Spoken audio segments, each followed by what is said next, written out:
What would you tell people who are interested in starting a podcast, how they can kind of narrow things down? Because I find that if you're speaking too broadly, you're never really going to attract an audience that can stick with you. So, what are some things that people can do to kind of figure out what they can talk about consistently?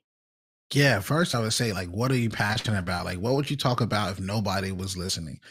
So many people, they say, hey, I want to do something. And it's just, it's just a fad. Like, it's just, all right, I'm going to do it for a little bit. And then they lose their interest. So, can you talk about this when nobody's paying attention to anything that's coming out of your mouth? That's a huge sign that this is something you can go for the longevity with. You can do this for a while. Also, I would say write down. I always say, like, write down like two different lists, right? Write down two different lists of what are you really an expert at? Like what are you really expert at? You aren't really trying, but you're naturally just an expert at.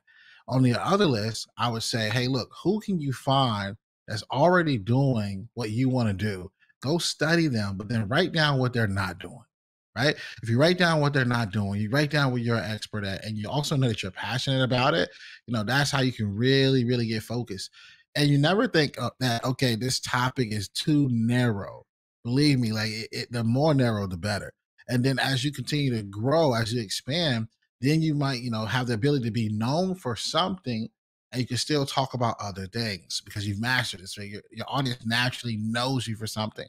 Like my audience naturally knows that I can help people really build a brand through podcasting.